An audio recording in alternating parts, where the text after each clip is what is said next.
Então fala aí, rapaziada. Vou tentar falar relativamente devagar, porque esse programazinho ele costuma dar uns bugs, mas entendeu? Baixei de graça na internet, mas no entanto eu pago esse preço. Além de talvez estar concordando em fornecer meus dados pessoais, né? Um programazinho espião. Olha que doideira. Tem aquela velha história, né? Se você não paga nada, você é o produto.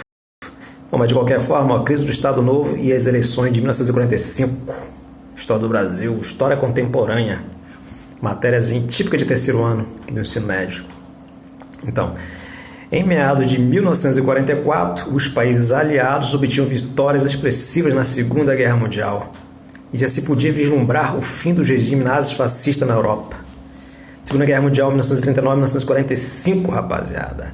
Basicamente, aí uma luta entre as democracias liberais, aliada inclusive à União Soviética, contra os regimes nazifascistas da Europa, sobretudo Itália e Alemanha. Nesse contexto em que já se vislumbrava o fim da derrota nazifascista, então nesse contexto, seguindo a leitura aqui, em que a democracia liberal recuperava seu prestígio, o governo Vargas passou a ser cada vez mais criticado, inclusive pelo exército que o havia apoiado em 1937. Para as coisas ficarem bem claras, né? A democracia liberal havia caído em descrédito logo após a Primeira Guerra Mundial, 1914, 1919, 1918. Caiu em descrédito, depois vem a crise de 1929, dá mais um golpe na credibilidade da democracia liberal e tal. Nesse grande contexto da crise, das democracias, do liberalismo e tal, aí é que surgem o nazifascismo, né, na Europa e outros lugares do mundo também, inclusive no Brasil, com o pessoal lá de Plínio Salgado, gente, deu branco o nome, da Ação Integralista, dos integralistas, olha, quase que sonda. O integralismo é também uma expressão, né, dessa crise do liberalismo democrático no mundo ocidental, sobretudo. Então, aí está o próprio governo Vargas do Estado Novo, né, 1935, 1937, 1945, a ditadura do Estado Novo varguista, tinha lá seus caráter fascista, né? Entendeu? Era um regime forte e tal, tinha censura, tinha essa coisa toda. Vargas valorizava muito a educação como propaganda da sua ideologia e tal. Muitos aspectos aí semelhantes ao próprio Estado Novo português, também fascista também, entendeu? Então a gente está nesse contexto aí. Mas terminada a Segunda Guerra Mundial, os regimes nazifascistas entram em descrédito, as ditaduras entram em descrédito e ganha moral aí a democracia liberal, tá? Então, continuando a leitura aqui embaixo aqui, Na realidade, as oposições vinham de forma mais costumais e fazendo críticas mais incisivas desde 1943, ano que foi divulgado o Manifesto dos Mineiros, que pedia a redemocratização do país. O Estado Novo estava sem base sólida de sustentação. Desde 1943, o Estado Novo varguista vinha sofrendo várias críticas, né? Lá, a Segunda Guerra Mundial já estava apontando para o final e tal. Os próprios mineiros, né, lançaram um manifesto dos mineiros, em 1943. Intelectuais, políticos locais, pessoal da classe média, aí, profissionais liberais e tal, lançaram esse manifesto aí fazendo uma crítica direta à ditadura de Vargas, enquanto Vargas ainda tinha censura à imprensa, esse tipo de coisa toda, né? Ou seja, isso aí já era expressão da fraqueza pela qual já vinha sofrendo o Estado Novo, né? Então, antevendo sua queda, o governo Vargas toma uma série de medidas democratizantes ao longo de 1945. Em fevereiro, acabou com a censura à imprensa. Em abril, decretou anistia aos presos políticos. Milhares de pessoas, né, rapaziada, foram mandados para fora do Brasil por exílio. Muitos foram presos. Funcionários públicos perderam seus cargos. Políticos perderam seus mandatos e tal. A lei de anistia perdoou esses presos políticos. Foram libertos da prisão, puderam retornar ao país e tal. Funcionários públicos tiveram seus seus cargos de volta, tal, enfim. Continuando aí, né? Reformou-se a Constituição pela Lei Constitucional número 9, de 28 de fevereiro de 1945. Na verdade, foi uma das primeiras medidas democratizantes de Vargas, né? A Lei Constitucional de 1928. Através da qual se marcou, inclusive, eleições para 2 de dezembro e permitiu a criação de partidos políticos que, claro, haviam sido extintos. Durante o Estado Novo não tinha eleições, então não fazia nem sentido ter partido, além de que eram proibidos e tal. Com relação a este último ponto, o surgimento dos partidos, surgiram alguns partidos políticos de destaque. Na verdade, surgiram, se não me engano, 12 partidos em 1945. No entanto, 4 são os mais importantes, os mais relevantes. São eles, a União Democrática Nacional, ou UDN, o Partido Trabalhista Brasileiro, o PTB, o Partido Social Democrático, o PSD, e o Partido Comunista do Brasil, o polêmico comunista, o bicho-papão do bolsonarismo atual, Então, a UDN tinha suas bases, então aí falando sobre cada um, um pouquinho assim. A UDN tinha suas bases nas cidades do interior, com forte influência nas classes médias e classes altas. Faziam defesa do moralismo, mas não pretendiam modificar a estrutura da sociedade. Eram, neste sentido, conservadores, mas formavam um grupo heterogêneo. Ou seja, é uma galera aí de classe média e classe média alta, e além de alguns membros das elites industriais, fazendeiros e tal. Eram conservadores, mas defendiam o moralismo na política e também o capitalismo, tal, esse tipo de coisa. Acho que eu vou fazer mais para frente, apesar de que tinham muita divergência entre eles próprios, apesar dessa base comum. Então, no geral, os membros da UDN eram defensores do capitalismo e das ideias liberais. Também eram antigetulistas e anticomunistas convictos, característica importante do pessoal da UDN, Eles não gostavam do getulismo e também eram anticomunistas, ferrenhos. Liberais, gente? Não tinha... Então, o partido tem suas origens na luta clandestina contra o Estado Novo.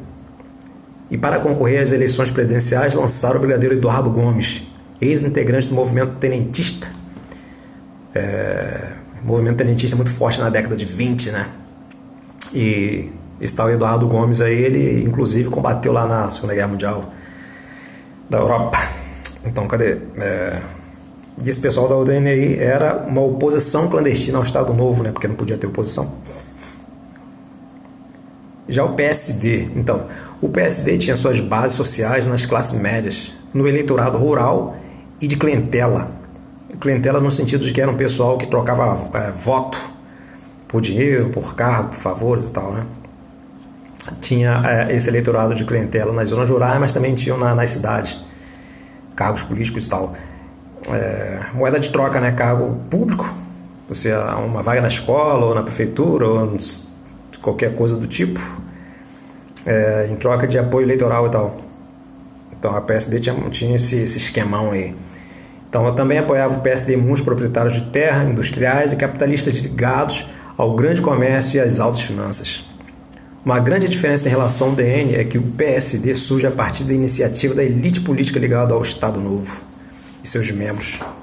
E seus membros, ainda que possam ser caracterizados como conservadores, não formavam um grupo unido pelos mesmos princípios ideológicos.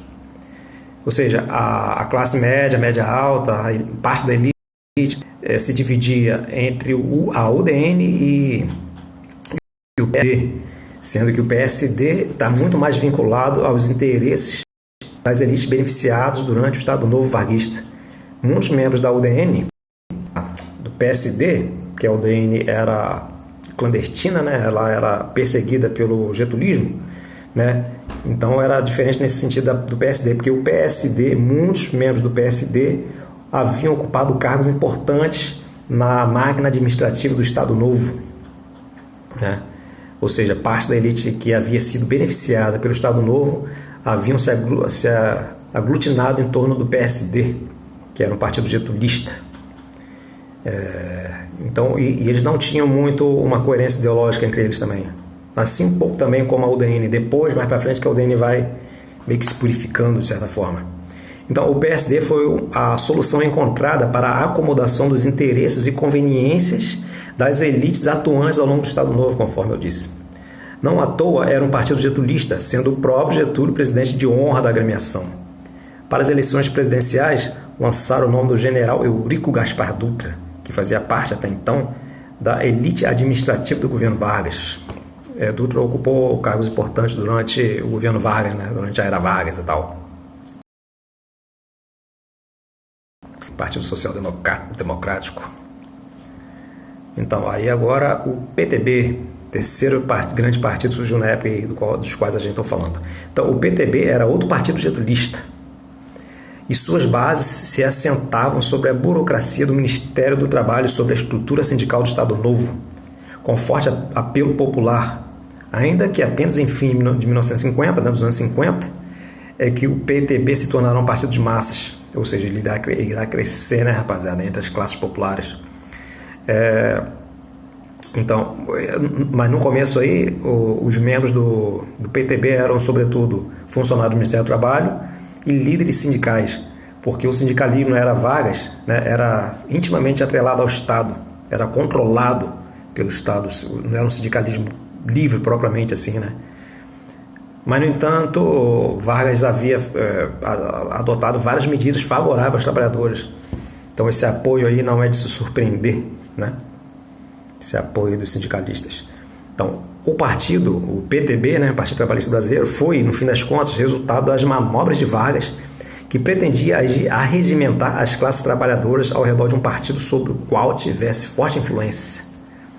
Os trabalhadores se uniram em torno do PTB para defender seus interesses e também Getúlio Vargas via nele uma base de apoio, né? Teria que ser um partido forte no qual o Vargas pudesse.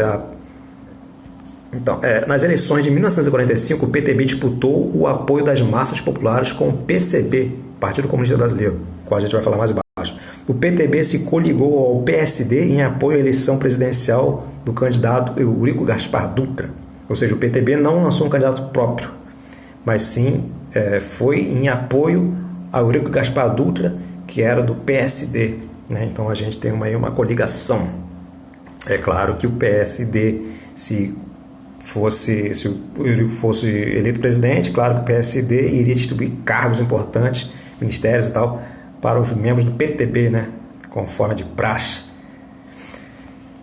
Então, o Partido Comunista Brasileiro, PCB, surge a partir de iniciativas dos setores da classe média. Olha, intelectuais, de esquerda. Então, mas consegue popularizar-se e adquirir considerável prestígio entre as massas assalariadas. Conforme o tempo passa, isso aí vai se tornando mais visível, né?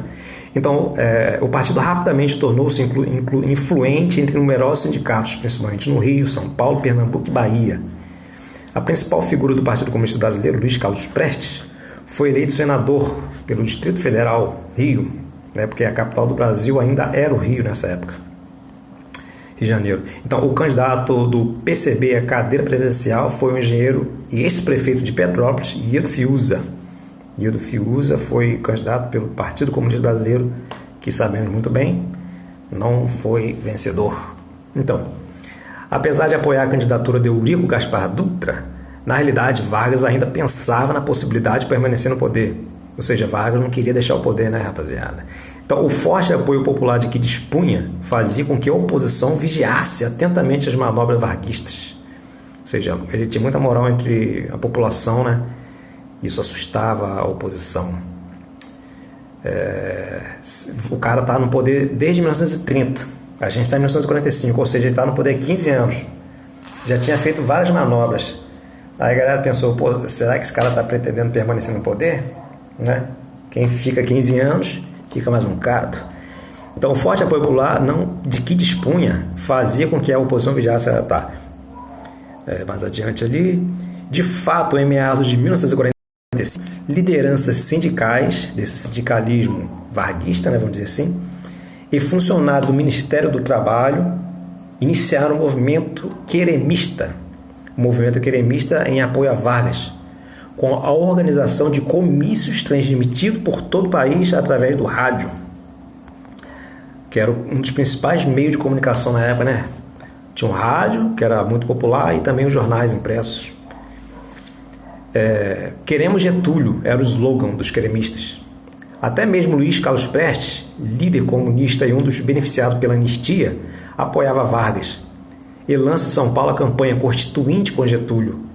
Diante dos acontecimentos, muitos líderes da oposição chegaram a pedir publicamente a intervenção das Forças Armadas em favor da nação. Ou seja, os próprios Getúlio estavam apoiando Getúlio Vargas, né? É claro que os comunistas mais raiz assim, não gostaram muito da ideia, né? Estavam muito mansinhos, vamos dizer assim, né? Luiz Carlos Prestes meio que havia entrado em uma espécie de acordo com Getúlio Vargas, né? Porque Luiz Carlos Prestes estava preso desde 1936, diga-se de passagem.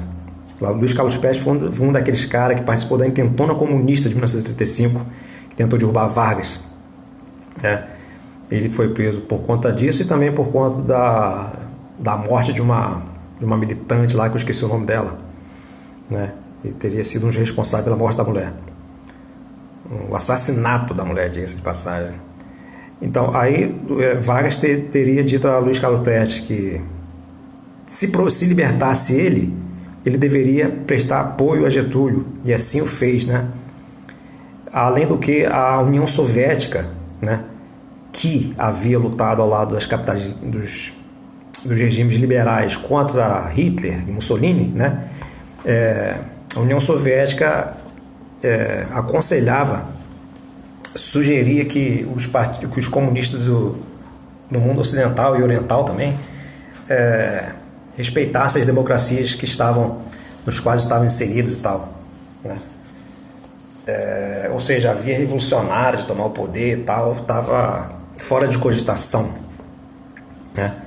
E sem falar também que uma das questões dos comunistas apoiarem Getúlio Vargas é que as conquistas dos trabalhadores, conquistas trabalhistas e as conquistas sociais da população mais pobre, né, eram muito ligadas ao varguismo e tal, né? Então defender Vargas, de certa forma, era defender as leis que haviam favorecido aos trabalhadores e a população pobre. Então é estranho esse apoio, mas também não é compreensível. Então, continuando a leitura, em outubro, o chefe de polícia do Rio de Janeiro, um tal de João Alberto, foi afastado do cargo por ter proibido um comício de queremistas e comunistas favoráveis a Getúlio Vargas, né? Queremistas e comunistas haviam organizado um comício no Rio de Janeiro, só que o chefe de polícia da época lá, João Alberto, barrou a galera, não deixou rolar o comício. Aí, João Alberto foi substituído, por conta desse episódio, né? João Alberto foi substituído por Benjamin Vargas, irmão do ditador Getúlio, né? E uma das grandes figuras dos cassinos do Estado Novo, um grande nome da jogatina. Então, aí depois que Vargas afastou João Alberto e colocou seu próprio irmão lá no cargo, né? O exército viu na manobra indícios de um golpe. Vargas, muita manifestação popular apoiando Vargas. Vargas coloca o irmão dele num cargo de estratégico, né, chefe de polícia do estado capital, né, da capital, e aí o exército ficou bolado com isso aí, e tendo como liderança, a alta cúpula do exército, tendo como liderança Eurico Gaspar Dutra, antigo aliado de Vargas, e o general Góes Monteiro, né, resolveram afastar Vargas do poder, o que se deu efetivamente em 29 de outubro de 1945, ou seja, um golpe de Estado, né, pode-se dizer também, um golpe que tira Vargas do poder em 1945, ou seja, deveria, pela lógica dos acontecimentos, deveria ter as eleições de 2 de dezembro, aí o presidente assumiria em 31 de janeiro tal, e Vargas passaria a faixa. Mas, no entanto, Vargas só golpeia, porque a galera estava bolada com o cara, né? A presidência, então, foi assumida pelo presidente do Supremo Tribunal Federal, o ministro José Linhares. Vargas saiu, como ele não tinha vice, assumiria o presidente do Senado, mas o Senado não estava funcionando, havia dissolvido, nem Senado, nem a Câmara dos Deputados existiam durante a ditadura do Estado Novo, né? Então, o próximo na linha sucessória era o presidente do STF, o tal do ministro José Linhares, que assumiu e depois passou a faixa lá para frente para Eurico Gaspar Dutra. Então, mas a deposição de Getúlio Vargas não interrompeu o processo de redemocratização. A gente fala redemocratização como se houvesse uma democracia verdadeira lá na chamada República Velha, República Café com Leite, né? Mas aquela república foi uma república nas coxas, né? Mas de qualquer forma é redemocratização. As eleições para presidente da República, Senado e deputados, né? Ou seja, a eleição que comporão a Assembleia Constituinte continuavam marcadas para 2 de dezembro. Ou seja, mesmo após o golpe do Exército, né, não se instalou uma ditadura militar, né? O Exército destituiu Vargas, garantiu a posse do presidente do STF e manteve-se o cronograma. E os deputados e os senadores que iriam vencer as eleições de 2 de dezembro iriam compor também a Assembleia Constituinte, né? Que iria para surgir uma nova Constituição, uma Constituição democrática que substituísse a Constituição ditatorial de 1937, né? Se não me engano, essa Constituição nova aí vai ficar pronta em setembro de 1946. Os trabalhos começaram em fevereiro ou março de 1946 e em setembro, outubro, não sei, alguma coisa assim, de 1936 a Constituição do Brasil ficar pronta. O Brasil teve a primeira Constituição em 1824, depois 1891, né, regime republicano, 1934, 35, já com Vargas, depois a ditadura, a Constituição do Estado Novo, 37, e agora a quinta, 1946. A gente vai ter uma sexta da ditadura militar, né, porque os militares tomam o poder em 64. Depois que os militares saem do poder, vem a Constituição de 1988. E um parênteses, eu falei desses partidos aí, a UDN, o PTB, o PSD e o PCB, né? Com exceção do PCB, esses 3 partidos serão muito importantes nessa nova fase democrática da história do Brasil. De 1945 a 1964, né, o Brasil vai viver aquilo que a gente chama de República Populista, né? O PTB, o PSD e a UDN serão muito importantes nessas 2 décadas seguintes da história do Brasil aí, que começa em 45. O próprio Getúlio Vargas depois volta a presidente de forma democrática, tal, né? Aí tem Juscelino Kubitschek, Jânio Quadros, João Goulart, tal, que vão cada um de um partido e tal. Então, aí depois que Getúlio Vargas foi deposto, né, lá em outubro, 29 de outubro de 1945, as eleições ocorreram e o novo presidente eleito foi Eurico Gaspar Dutra, ainda que as maiores chances de vitória estiveram, na maior parte do tempo, ao lado do udenista Eduardo Gomes. O que pesou a favor de Dutra foi o apoio de Vargas. Eurico Gaspar Dutra, que fazia parte da ditadura do Estado Novo, né? Então nessa época aí a ditadura do Estado Novo era esculachada pela galera, né? Lembraste do desmando e desmando da ditadura do Estado Novo? Querem isso de novo? Né? Dizia um pessoal da UDN. O pessoal da UDN acusava o pessoal do PTB e do PSD, que era um pessoal que fez parte lá do Estado Novo, né, de corrupção e tal.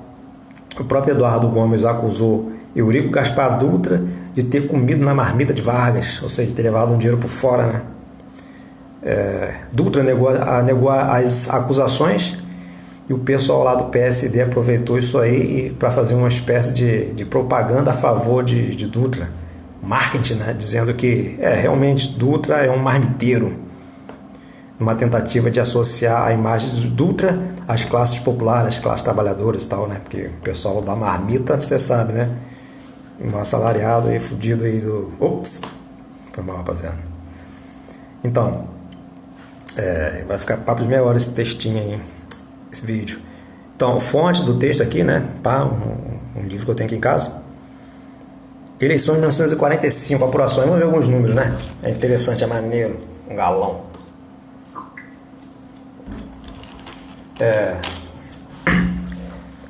Eleições de 45, apuração. O resultado das eleições presidenciais, 2 pontos. General Eurico Gaspar Dutra obteve 3.251.507 votos. Só lembrando que na época lá, analfabeto e mulheres não votaram, tá? Quer dizer, mulheres eu não tenho certeza, mas com certeza analfabetos não. Inclusive a Constituição de 1946 não irá dar direito de voto aos analfabetos. Então, o Eurico Gaspar Dutra teve 3.241.517 votos, 55% total. O brigadeiro Eduardo Gomes, segundo colocado, que parecia que ia ser o primeiro, né? Se não fosse o apoio de Vargas de última hora em apoio a favor de Dutra. Certamente. Eduardo Gomes, que inclusive teve apoio de Ademar de Barros de São Paulo, né? Um grande populista lá. Ademar de Barros depois teve um cofre roubado pelos comunistas lá com dinheiro pra cacete. Certamente era dinheiro de caixa 2, né? Então, mas cadê, voltando aqui, o Eduardo Gomes, 2.039.342 votos, 35% total. O terceiro candidato, Iedo Fiuza, do PCB, né, do Partido Comunista, 569.818. A Patum Solicínio João, 9,83% dos votos. É um número considerável, né? Você vê aí, o comunismo em si nunca foi muito forte no Brasil. A Intentona Comunista de 1935, tem um vídeo aqui no canal, foi um fiasco. Mário Rolim, outro candidato lá, Rolim Teles, 17% do voto, 10.000 votos. E isso aí é coisa bem miúda, né? Total de votantes, 6.200.005 eleitores foram às urnas de 1945, em dezembro de 45. Total de eleitores inscritos, 7.459.849. Apenas 16% da população brasileira era eleitores. E a população brasileira na época era de 46.215.000 pessoas. 46.215.000 habitantes. Hoje a gente aí está na roda, aí, na faixa aí de, se não me engano, não estou lembrado do número exato, 230, 240 e poucos milhões de habitantes, né? Ou seja, a população de lá para cá, a população brasileira de lá para cá cresceu muito. E com certeza mais de 16% da população brasileira hoje é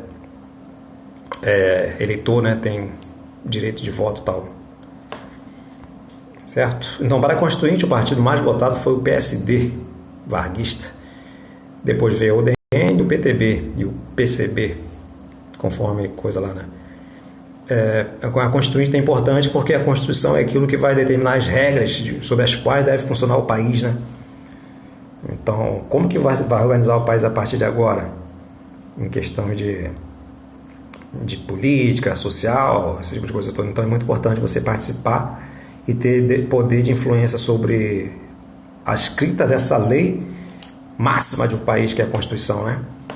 Então, o grande vitorioso foi o PSD, inclusive a Constituição de 1945 tem alguns aspectos da própria Constituição de 1937, né, da Constituição do Estado Novo, aspecto da Constituição de 1891, a primeira do regime republicano e tal.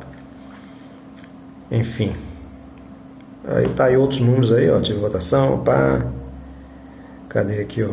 O Partido da Representação Popular, PRP, chefiado por integralista Plínio Salgado. O fascista brasileiro aí, Plínio Salgado, ó, fundou um partido também, o Partido da Representação Popular. Tinha uma lei que dizia que não podia existir partido que colocasse em xeque a democracia. Mas com certeza nessa época aí, Plínio Salgado já era mais... já defendia mais a democracia, né? Recebeu 94 mil votos e tal. Aí temos aqui o Partido Republicano Progressista, liderado por Ademar de Barros. O Partido Republicano Progressista, liderado por Ademar de Barros, populista de São Paulo, né? Irá inclusive apoiar a candidatura de brigadeiro Eduardo Gomes. Eduardo Gomes, que tinha grande apoio das elites e da imprensa nacional. O principal veículo da imprensa nacional apoiava o brigadeiro Eduardo Gomes.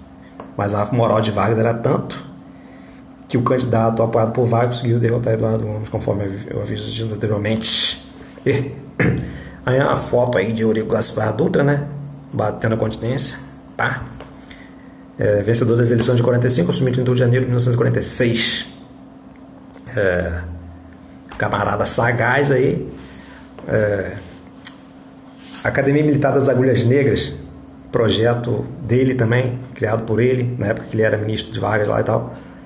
Um camarada sagaz, um camarada malandro, oportunista, mas dizem que não era muito inteligente, né? Rola várias piadas sobre ele. Então aqui, ó, o cartaz de campanha aqui, né? Deixa eu botar aí para vocês. Tá aqui, ó, PRP. Pelo voto, pelo povo, pela república e pela pátria. Ou seja, apoio do partido de Adhemar de Barros, que era popular na época, apoiando aí o brigadeiro Eduardo Gomes. Aqui o mesmo Eduardo Gomes, ó. Então, o mesmo Eduardo Gomes, em campanha, parece que ele tá pendurado num trem, num ônibus, sei lá, o que é isso? Ele aí, ó. Duas figuraças ali olhando na porta, né? Os caras com as carinhas de perverso da um par de orelha arrumado aquele ali. Certamente trabalhadores e tal, ó. Tem outros de óculos escuros aí, marrentinho. É lá em São Paulo isso aí, né? Ou seja, é importante que o candidato esteja junto às massas. Vamos ler aqui, ó, aqui certamente um comício de Iedo Fiuza nas eleições de dezembro de 1945, nas campanhas de novembro e dezembro de 1945. Tá o símbolo do comunismo lá, ó. O martelo e a foice, ou a marreta, sei lá. Alguma coisa do tipo. Ferramenta dos trabalhadores. Um símbolozinho que tem origem lá na Rússia e tal. Então, jornais como Tribuna Popular do Rio de Janeiro e o Jornal Hoje de São Paulo, o PCB lançaram o nome de Fiuza, o Rato Fiuza, segundo Carlos Lacerda. Carlos Lacerda, que era da UDN, né, um jornalista lá, antidetulista ferrenho. Tá? Então, Iedo Fiuza para a presidência da República, diante de uma grande multidão reunida no Vale do Anhangabaú, em São Paulo, no dia 23 de novembro de 1945. Então, esse pessoal aqui, ó, estava no comício 23 de novembro de 1945. A maioria desse pessoal não sabia que estava sendo fotografado. Estão todos mortos hoje, certamente. A não ser que tenha alguma criança recém-nascida aí, né? Você vê como é que são as coisas. Então, e aqui, ó, levantando a mão e dando tchau aí, o Luiz Carlos Prestes, o Cavaleiro da Esperança, também participou do movimento tenentista da década de 20, intentona comunista, foi para a União Soviética, fez curso lá, voltou com o Olga Benário, deu um trabalhozinho para vagas aí em 1935, foi preso, 9 anos de cadeia e tal. E aqui do lado dele aqui, né, o bichão morreu na década de 1990, morreu depois da queda do Muro de Berlim de 1989, né? Ele chegou a ver a queda do Muro de Berlim e tal. Só não sei se chegou a ver a dissolução da União Soviética. Morreu com 90 e poucos anos, viveu bem, né? Esse aí viveu bastante coisa. E aqui do lado dele, ó, o terno branco, o que parece ser branco, e Iedo Fiuza, engenheiro, comunista e ex-prefeito de Petrópolis. É isso aí, rapaziada. Vamos ficar por aqui. Se gostou, dê o like e é nóis.